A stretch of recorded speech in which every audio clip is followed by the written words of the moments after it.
If you were to tell me 10 years ago, when I met Steve the bartender at the godless location of Saddle Ranch in Costa Mesa, that 10 years from then, I would be interviewing him in some studio in Burbank, honestly, I'd be like, yeah, that tracks. That is, something I do find myself in quite a lot. But I'm so happy to be sitting here with Steve today. You know, we've known each other for a long time. I met him when I was 19, illegally inside of a bar. And just to get to know his story and what it's like being a bartender, you know, I was a bottle girl. We all know that. But he's the real deal. No disrespect to bottle girls. That's, you know, we deserve a Purple Heart for different reasons. But he's out there just slinging drinks, baby. And, you know, he's a big softy. I think that's what we learned today is he may be a big old meathead, but he's full of goo. What? Something like that. Anyway, go water your ficus and welcome to Open Wide.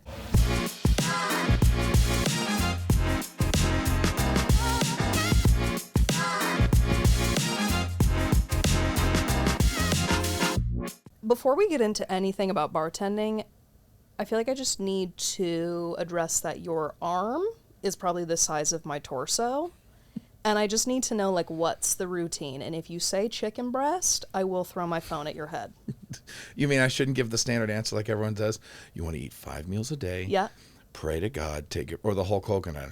Say your prayers, eat your vitamins, and no. Skinless, boneless chicken breast. No, first of all, I'm smaller than I used to be. When you met me, I was probably like 30 pounds because 22s. As we age, we tend to shrink a little bit. No, I keep it real simple. What else is shrinking? That's the only thing that has shrunk. Set you up for that. Okay. No, literally, it's very simple. My breakfast is the same every morning. Let me guess. A boiled egg? Nope. God damn it. 8 whole eggs scrambled. I used to do a dozen. 8? 8 whole eggs. I don't do the whites. I just do the whole egg. And then I do usually 1 or 2 slices of sourdough toast. Depending on how I feel, I'll either have avocado on it or just a little bit of butter. Stop. And then I'll drink a liter of water, and that's it. That's breakfast every morning. And I'll put like a little bit of ketchup on it, and that's it. Yeah. And I love it. And then like my meals throughout the day are so simple. It's ground bison.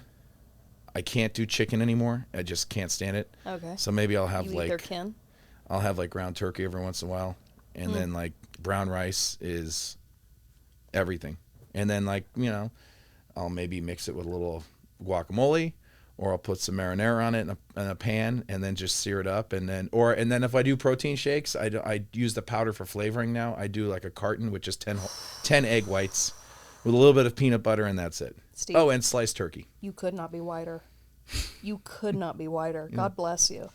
God bless. Okay, we're going to get into the nitty-gritty, but I feel like before we get into really anything about what you do, we have to talk about how we met. Right. Because you and I have known each other now for 10 years. It's probably longer because according to you, when you snuck in, you had literally just graduated high school. Okay. I was legal. Yeah, barely. In some ways. Okay, so basically, you were, and I do want to hear your memory of this because I was obviously, say it with me, blacked out. So Saddle Ranch in Costa Mesa. Yes.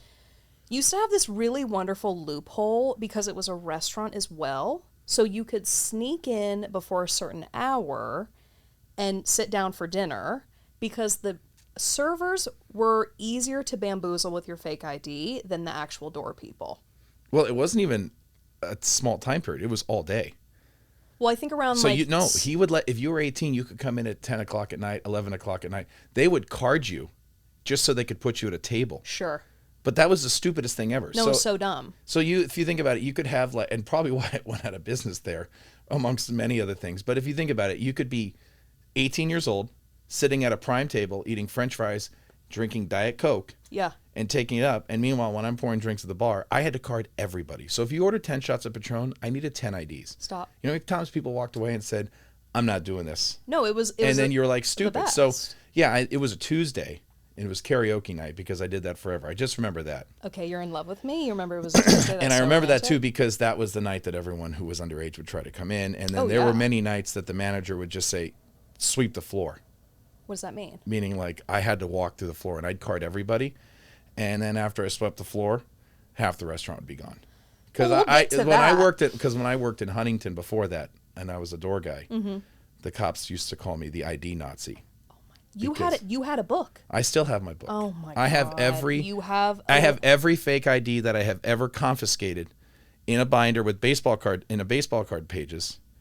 And I laughed because I actually looked at the other day when I was cleaning my garage out and I was like, wow, these kids are now all in their 30s. Oh my God. But my goal, my dream was I wanted to, if I ever owned a bar, I was going to laminate them into the bar top. So smart. I will say, God forbid if anything happened to you and someone found that, we would need. I'm glad you told the story on the podcast. Yeah. So I'm not. That'd be a little odd, you know. But I was. In fact, I still can remember the police would come by with like a stack, and they'd say real or fake, and I would just be like boop boop boop boop. And you boop. would know. And no, in fact, they knew that I collected them. So when they would confiscate IDs, they'd come back at the end of the night after they had written the ticket or whatever it was, and they'd give it to me.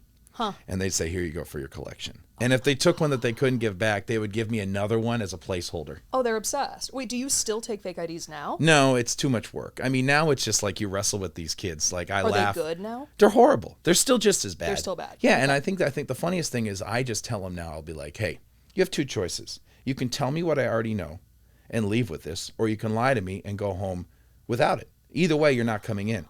And then they want to challenge me. Call the police. Okay. Leave. Oh, okay, you know what? Much. You're right. Maybe I'm not 21.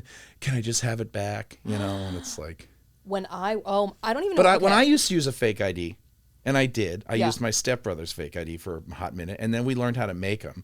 We would look for what we called good tops because the way the IDs were back in the day, it had this laminated film. So like I got my mom's ID, and then we took it off with lighter fluid.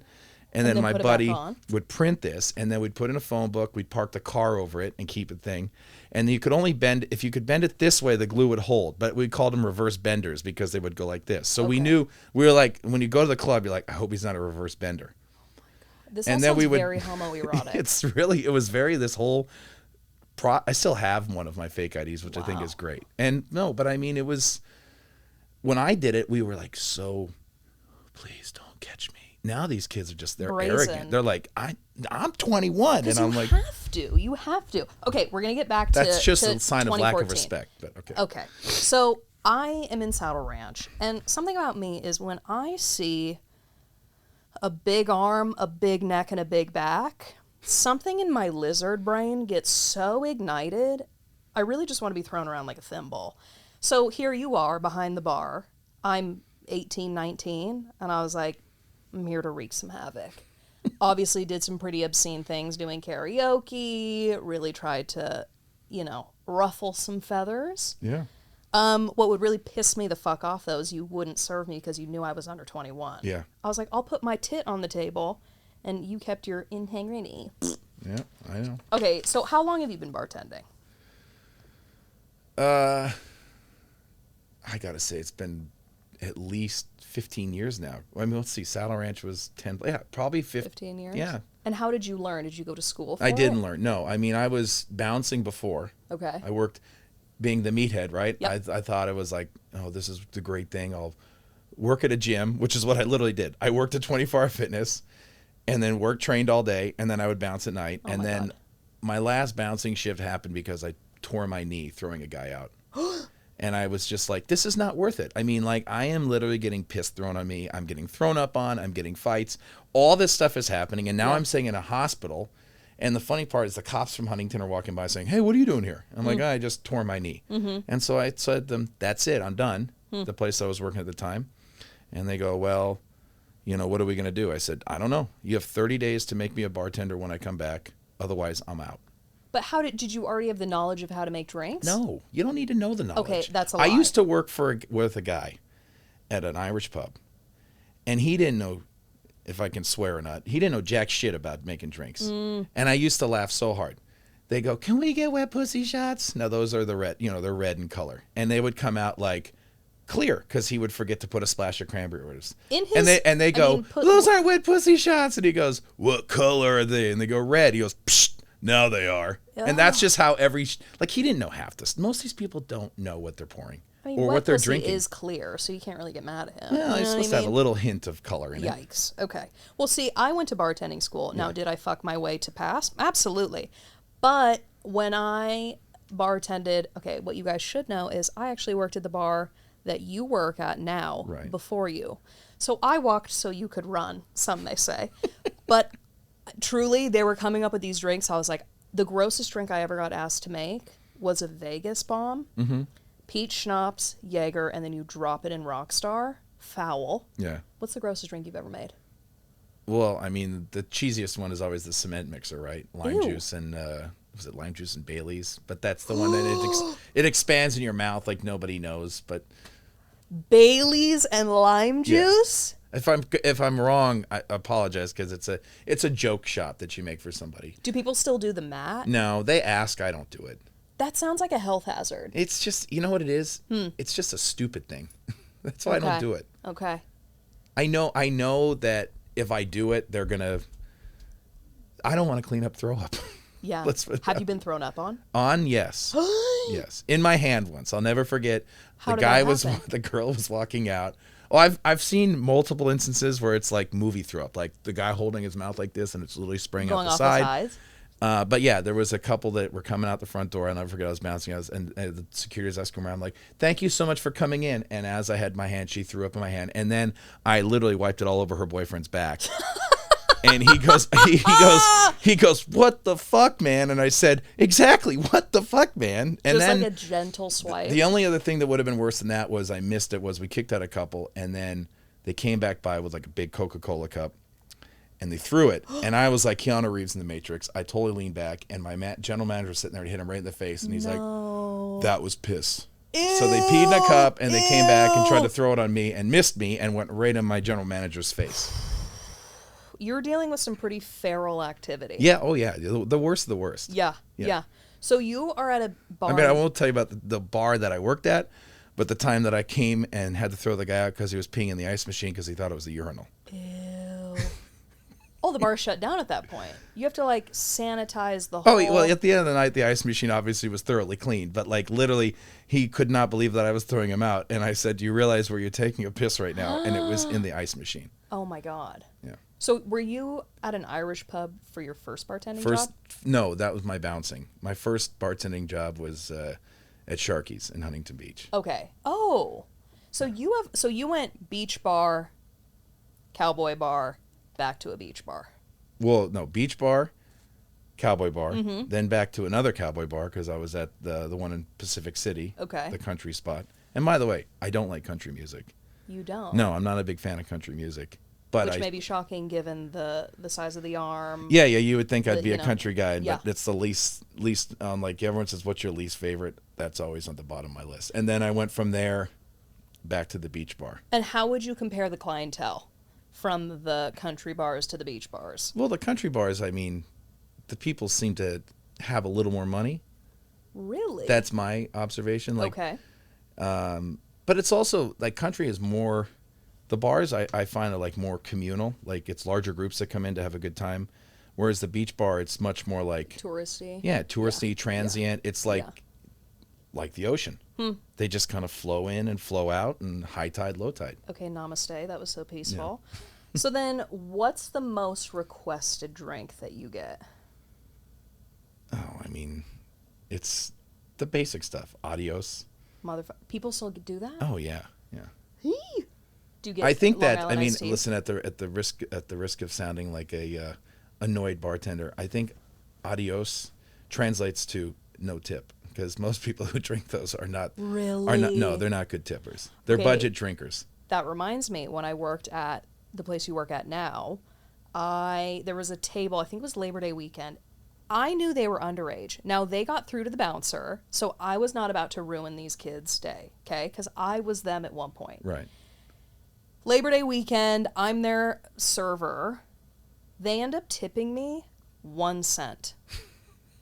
I literally went back and I was like, "Hey, was there anything I could have done, to make this experience better?" And they're like, "Oh," just sheepish. Right. I'm like, I could have kicked your ass out. I should have remembered what they ordered because maybe they did order Adios Motherfuckers. Probably, yeah. So then what's your least favorite drink to make? Scooby snack shots Scooby snacks. and White Russians. And the only reason why is because I'm a high volume pourer. Like I like to pour fast and furious. Sure. Anything with cream, I don't like because then it means I have to stop and wash my tins. So it slows me down. I know you're saying, are you kidding me? No, literally, it's like it slows me down enough. Yeah, I do. Like because like those are the ones. Then it's like, you gotta whip cream and you shake it up. And then the thing is, I don't cut corners on any drink. I don't care if I hate making it. I will make it the best I possibly can. You put a little nutmeg. I do exactly. Sure, If I have to smoke it with some sage or whatever it is. Sure. So I'm gonna make the best Scooby snack they've ever had. And what's in that? Pineapple, cream, Midori, and Malibu. So it's all sugar.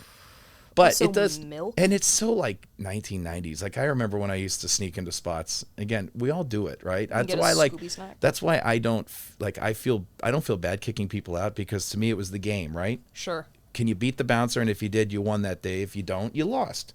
Now they see it differently. So when I throw people out, I'm like, you're just playing the game with me. Yeah. I'm now the guy that I used to try to beat. Stay No, humble. so for me, anything that I got to wash my tin on because it slows me down, especially on a Friday night. So I really will tell people, like, you don't want that. And then they go, what do you have? And then I've got a whole arsenal of stuff that is just as good, maybe even a little stronger. And I put them right into that, and it just keeps me flowing. Okay. Like, I bartend for volume and speed and quality because I know the more I pour, in theory, the more I make. Okay.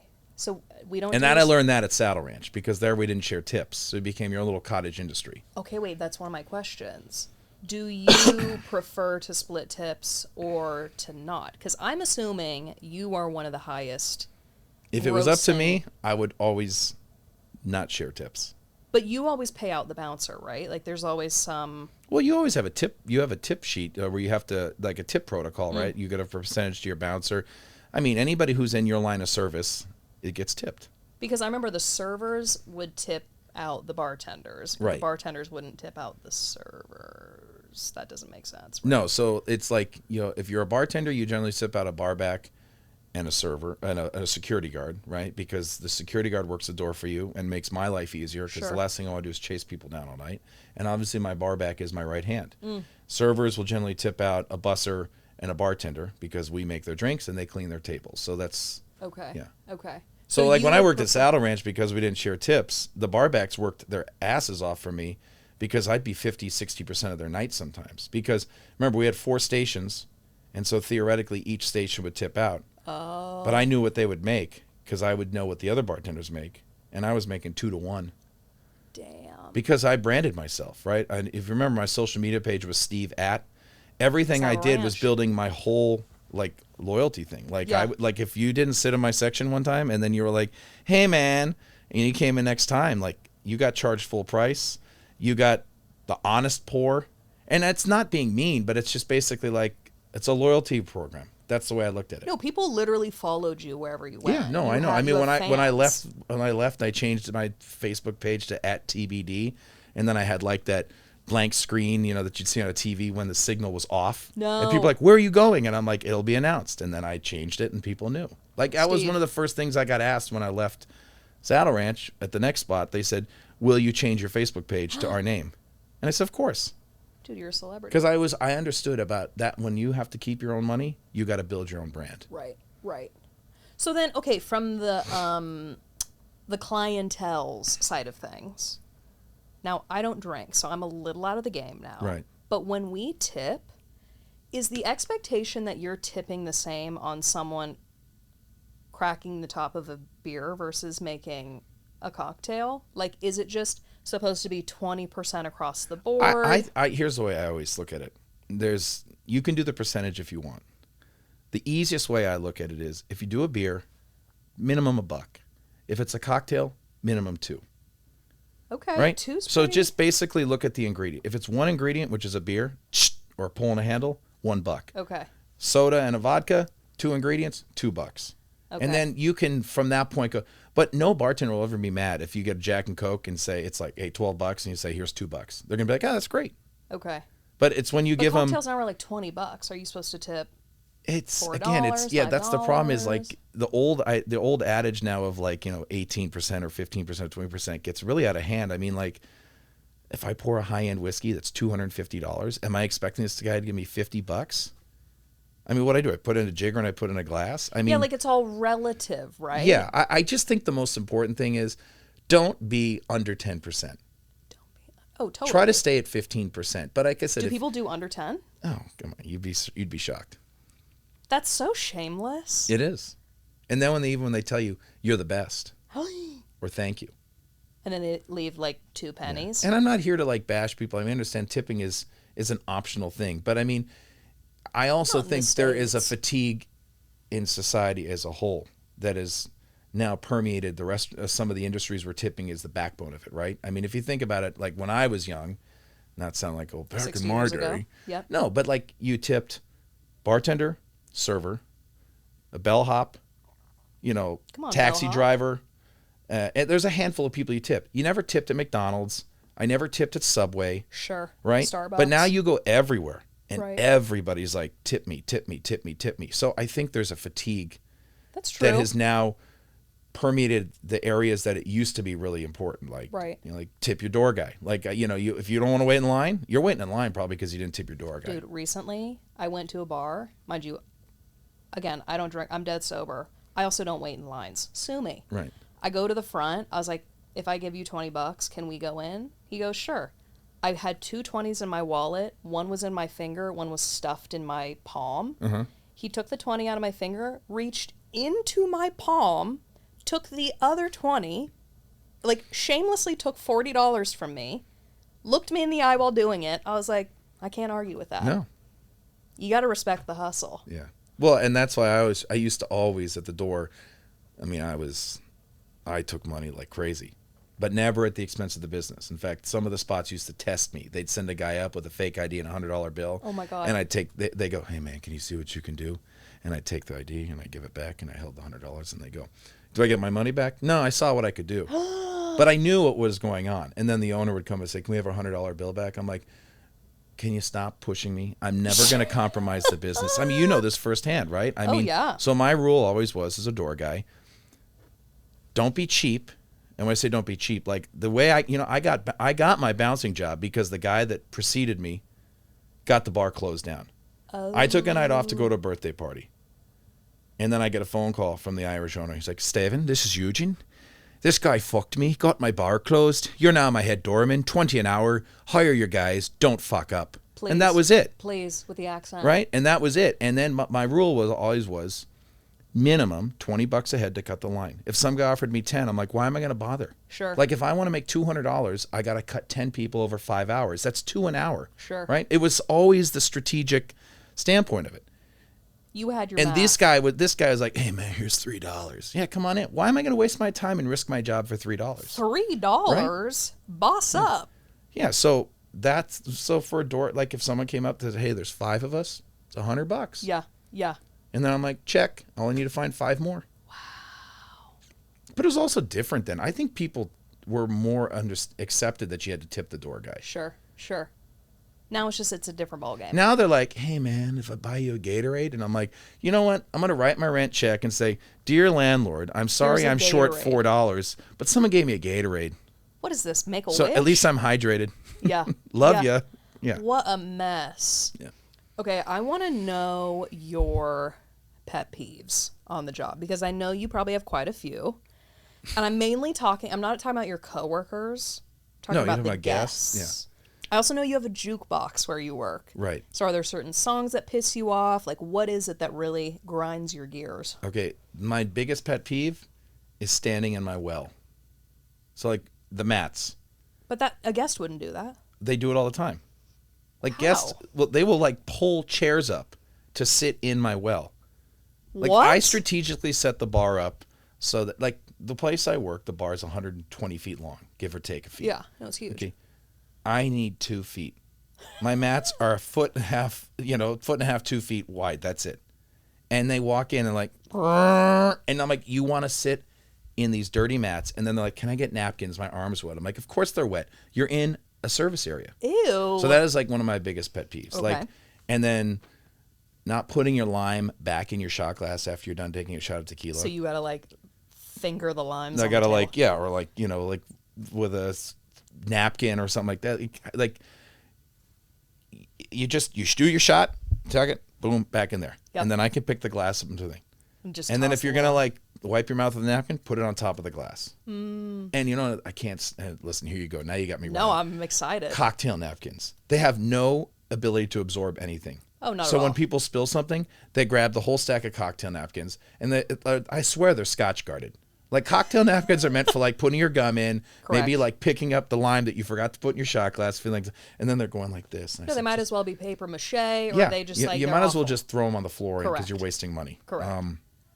So yeah, sitting in my well, not putting your lime away, blowing your nose and putting the thing Ew. on the thing, and then another thing too is asking me to charge your phone is like I'm like, okay, we do that as a courtesy, I've but done the it. one that drives me nuts, asking me to charge your vape.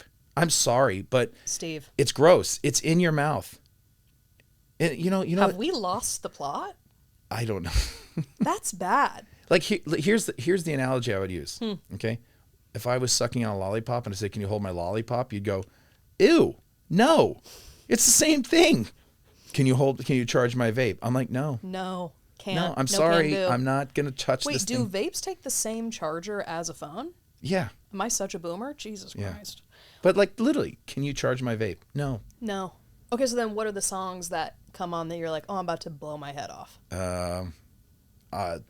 I think it's funny, but most bartenders hate, and especially seasonal, that Mariah Carey, The the Christmas song. You like it or you hate it? Oh, I think it's great. I mean, it is Steve? a phenomenal song. Don't get me wrong. See, this is where I love you so much. it is a great song. Yep. I mean, but like people will play it like in July, which I find humorous. In fact, I've done it at bars many times. Or the people who think they're being cute and pick closing time. Okay. There's really not a song on the jukebox I hate. It's just like kind of certain music I don't like. It's just that stuff that just drones on. Oh, I'll tell you who I hate. Tell who I me. can't stand is Bad Bunny. And I had a guy once pick like 8 Bad Bunny songs in a row. You probably quit that day. Oh no, I skipped them all. And he goes, "Hey man, there's something wrong with the jukebox." And I said, "Yeah, I know. Like someone picked 8 Bad Bunny songs." And he's like, "That was me." And I was like, "Really?" And I was like, "Boom, boom, boom, boom." And I'm like, "I gotta my fix God. this." It just goes on and on. Yeah. That'll do it for Listen, I've been to Dubai. They pray 5 times a day. That wailing or whatever that prayer is soothing compared to Bad Bunny. Right? I opened the windows to hear that because I felt closer to God. When I hear Bad Bunny, I Insane thought I was going to comparison. hell.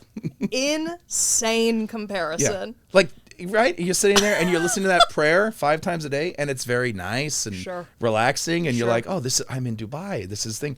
Then I hear Bad Bunny, and I'm like, "This is the complete opposite." I'm It's in like, the 8th yeah, layer of hell. Yeah, Right. yeah. I'm waiting for Satan's hand to come up and pull me down. By the gooch.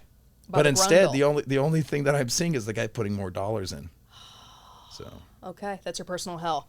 So then, what is the craziest thing someone has said to you while you're working? While you think, I will happily tell you mine. It was at our shared place of work. And a man, dead ass, looked at me. There was no context. He goes, "So do you spit or swallow?" Hello? What are we talking about? tobacco, Yeah, like I'm making you a vodka soda. right? So what was yours? Oh, I don't know. It was probably me in 2014. I don't. There's nothing that people really ask me. It's just more stupid stuff. Like what? Hey man, what do I got to do to look like you? And I mean, sometimes if I'm in a good mood, I'll be nice. If it's a slow night, I'll be like, well, you really want to be disciplined. But Eat eggs. if they're kind of being a turd, Okay. I'll say, I'm going to move to the right. I want you to look in the mirror. I said, and everything you do the exact opposite of, and then you'll have a chance. Well, come on. How can you ask me what do I have to do to get in shape while you're scarfing down chicken wings and drinking double tequilas on the rock? I mean, White Russians? Sure. anybody will Sure. say right there off the bat, why don't you just start in front of you? Can I get more ranch? And I'm like, dude, that's not protein powder. It ain't Yeah. creatine. There is love in ranch, though. Yeah. There is love. So, do you have to then turn away a good amount of people for being too drunk? Yeah, I won't. I mean, What do? You just don't serve them? Do you kick them out? Do they yeah, I wanna mean, if fight they're you? too drunk, you kick them out. I mean, most of the times I'll just call the door guy over and I'll put him next to me. I'll say, hey, can you pick the one that I think it is? And it's usually the guy who's just like, Half you know, conscious. yeah. Do they want to fight you? No, Do you wanna fight sometimes them? they know, sometimes no, because they know. Okay. They know. I mean, and then I always tell the door guy, like, being a door guy myself, I always give him this very simple equation. Huh. 0 plus 0 equals 0. So if a guest is a 0, don't bring him in. But I mean a 0 is not a bad person. If they're too intoxicated, they add nothing to the equation. So 0 plus 0 equals 0. Some may say they might end up in the negative because someone's going to throw Yeah. up. They're Well, gonna that's black the out, thing, they're gonna hit right? their I mean, like, head. I had a door guy. He was like, oh, he seemed cool. I said, really? He's in the kitchen right now making his own nachos. And the kitchen's been closed for 2 hours. Like, so Dead. that's always, I tell the guys, 0 plus 0 equals 0. And I'm not telling to judge anybody, but my Sure. big thing is just stop the drunks at the door. Because Right. it's so much easier to tell a guy no at the door than it is to throw him out once he's inside. Yeah. So you don't have that like inner rage that you want to ignite and you want to throw some fists. No, I've never been in a fight in my life. What do you mean? Me, like, I've What a been wasted aggressive opportunity. throwing people out, Okay. but I've never been that, like, I've never been out. You're a and some lover. guy's like, hey, man, let's fight. I've never. In fact, sometimes when I throw these people out, if you could have a microphone on my inner voice, Mm-hmm. it's like this. Oh, please, don't hit me right now. Like, I'm sitting there like, yeah, man, let's go. Yeah. And inside, I'm just like, oh, my God. Please. I'm this little shaking leaf. Oh my Yeah. God. What a softy. I am. I don't like violence. I'm so, like, not into violence. Like, when I watch these people fight, I'm just like, God, it's so stupid. Right, right. Yeah, you probably see the depths Oh, yeah. of the underworld. But you have to, like, project, you know, that thing. Like, I mean, like, I've stood on people's feet. They're like, you know, you hold them in place. Like, what are you doing, man? I'm like, come on, you ready? Let's go. Inside you're Let's like, do this. "No!" And again, I'm on the outside. I'm like this. And on the inside, I'm like, oh, you know. I'm like inside out, right? You know, like Sure. my control mechanisms, and the guys on the board just going, please don't get hit. Oh my Yeah. God. So then, okay, I remember when I was in bartending school, LOL, they taught us that you can't legally decline a pregnant woman alcohol, but no shit, they taught us to, quote, shame them, like publicly shame them. So like, if a pregnant woman orders a drink, you like say it really loudly back so the people around her can be like, I've never had a pregnant woman come in. I was gonna say, what's your experience with that? That's never my I mean, that's an experience. Here's insane my thing to experience do. with that. Never ask a woman how far they are, because I've done that. And she's like, I'm not pregnant. Exactly. Yikes. And then the guy in line mean, behind rule me number goes, one, man, I Steve." thought the same thing, bro. Oh, she was like out to here. And I was like, Yikes. oh, congratulations. And she's like, I'm fat, and took her ID and just went in. Honestly, that's a pretty amazing answer. So I learned that one the hard way. Okay. So Okay. I've never had a pregnant woman order a drink at the bar. To your knowledge. Although the funniest thing was at Saddle Ranch, I did have a pregnant woman once. Like, she was about to burst, and we put her on the bowl, and everyone was like, "Are you seriously?" And she's like, and I was like, What? and I was like, for her last ride. And then of course it was a joke. When I used to host the bull riding contest, she just wanted to do a picture, but I said this would get everyone riled up. I was going to say, what Oh, are I'm you on the doing? microphone. I'm like, this is a first. We're going to induce labor. Did you ever go in the bowl? Oh yeah. Huh. Yeah. Never did. I was like, I'm going to break my metal back. So then if someone wants to take a shot with you, do you take a shot or do you take a shot of water? I don't do either. We're not allowed to drink, and I don't really drink, so I just tell them no. You've never taken a shot with someone? Not at work, no. Even at Saddle Ranch? I feel like I used No. to take shots. No, Okay. because it's no drinking on the job, and like I take that rule so seriously because I value my job so much. Yeah. So I do. I mean, listen, I love rules. Yeah, I you're do. I addicted. love rules. Yep. I love structure.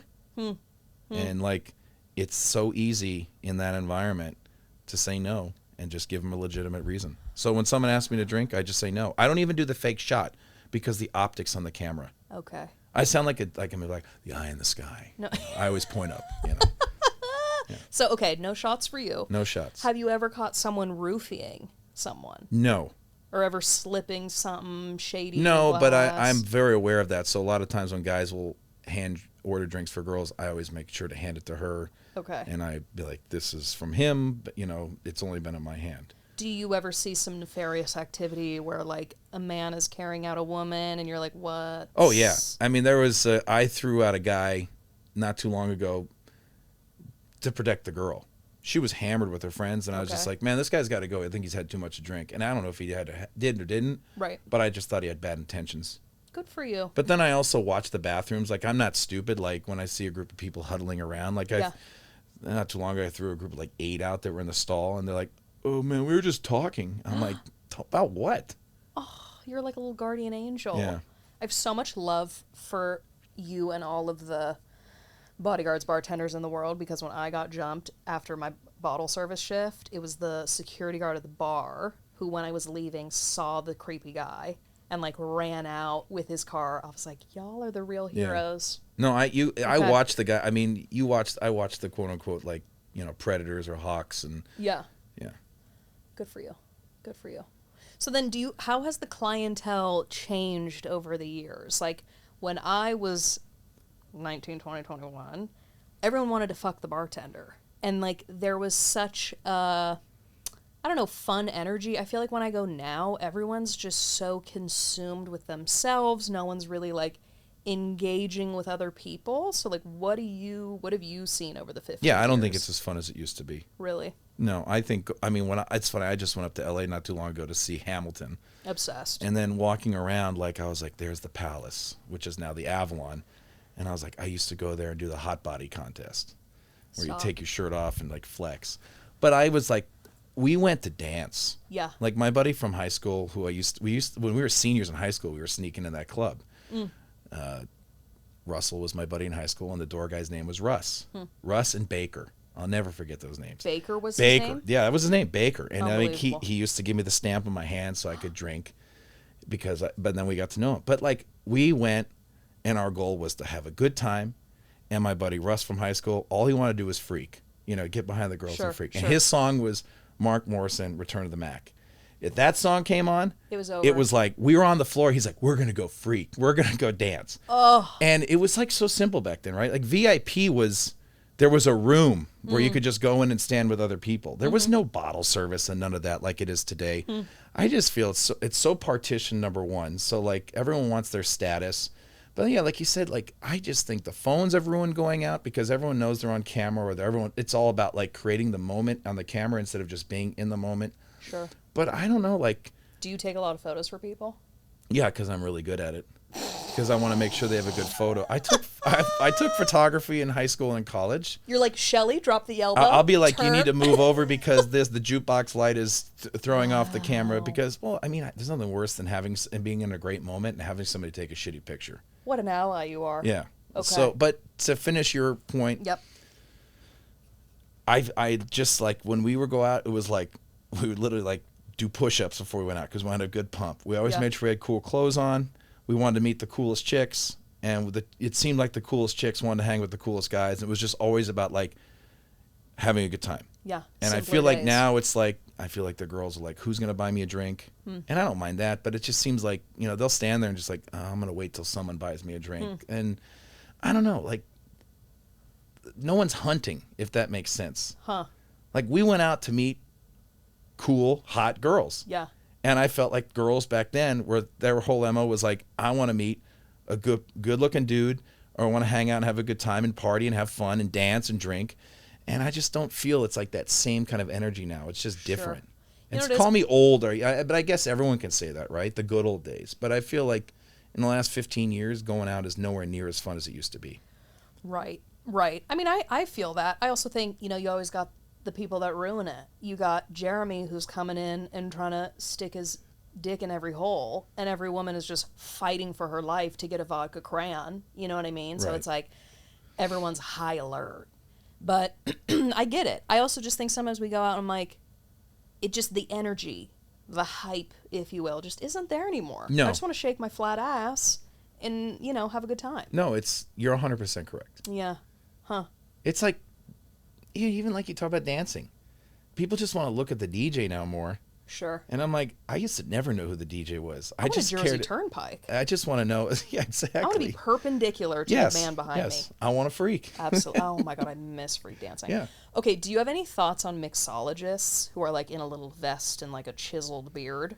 No, I mean, that's their thing. That's their thing. Okay. But I will tell you this. It's easier to turn me into them instead of them into me. Got it. Right? Got it. Like, teaching somebody to pour fast is hard to do. Yeah. Teaching somebody how to make a drink correctly when you have all the time in the world, that's fine. Right. I don't have the patience to be a mixologist. Yeah. Oh, no way. No, thank you. Creating like a little smoke bubble. With No. I have. au jus In fact, and- when I was bar manager at the previous spot, my whole thing when I built the drinks, because it's a country music bar and it's live music at night, my thing was how great can these drinks be, but how fast can we make them? And I would tell the owner that. I was like, you're 6 deep at the bar. I don't have time to roast marshmallows. Literally, they put a drink on the menu where you had to roast a marshmallow. And I said, do you understand what this is? This is a descent into hell. I want one. There's another smoke board. I want one. I was like, you got 7 smoke boards on a bar. Sure. And I said, I'm sitting there and, like at the campfire. I don't have time for that. Wild. Yeah. Okay. So, yeah, no, I mean, like, listen, all respect to those guys. They do a great job. I've been to those bars.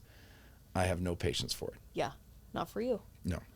So I sprinkle in a little bit of trivia with each episode. I got 2 questions for you. Okay. Are you ready? I'm ready. What is the world's oldest recorded civilization? No, I'm just going to guess. Sumerians. No. Do you want to take another? Starts with an M. No, that was... I probably know it as soon as you say it. Give me the second letter. E. Mesopotamia. Yep. Okay. That's the one. All right. Number 2, what's the highest grossing Broadway show of all time? All time? Yep. I would guess Phantom of the Opera. Lion King. Well, adjusted for inflation? You're like, what's the loophole? Right. Okay, we got to get into Collectively Obsessed. Okay. Can we talk about it? Sure. What is it? This is your brand? It's a passion project that I've been kicking around for years, and I'm finally now attempting to do it. Okay. I'm going to school actually right now. I'm taking editing courses at the community college. Amazing. I'm as old as the teacher. Turn up. But I've always been a toy collector and a pop culture fiend. Mm-hmm. And I have literally been collecting my entire life, and I would tell you that everything is still in the original box. Wow. Like, I've never seen I buy it, and then I put it in a box. Where is it? Well, when I moved out of my apartment after COVID, I hadn't sat in my living room for like 9 months. It was filled. We took those big black and yellow tubs from Costco? The first trip out of the 2-bedroom apartment was 78 tubs on a 16-foot car trailer. Steve. Yeah, it's bad. And are you collecting them to sell them? No, I mean, selling is part of collecting. Okay. Like, theoretically, what you should be doing is you should be buying large amounts, picking the best stuff for your own personal collection, Right. and then using the profits that you make to offset your cost because it becomes very expensive. Okay. Me, I'm like a black hole. Like, I just get it, and then it just... Somehow... yeah. Are you a hoarder? Oh, I definitely would say I'm probably a hoarder. Sure. I'm sure there's We're some sort of... flirting with the hoarding tendencies? Oh, it's not flirting. I'm in a full-on relationship. You're deep in. Yes. You're monogamous. Yeah. Okay, so then are you launching a podcast soon? I hope... I mean, this is an educational tool today as much as it is to help you out. I want to see what this is about. Wow. Yeah, the trademark is done on my name. I have the domain. I have all that kind of stuff. Okay. I have a few pictures splashed on my Instagram page, but I've even shot a trailer. Stop. And the reason I shot the trailer, but then the reason I haven't posted it yet is because the gentleman that helped me, who is very talented, we just didn't have a good creative language. And I mean, I have nothing negative to say. So then I was like, how do I figure this out? Well, the best thing to do is just go back to school myself and learn how to do it myself. And then even in being in school, my teacher, of all things, is a toy collector and a toy builder.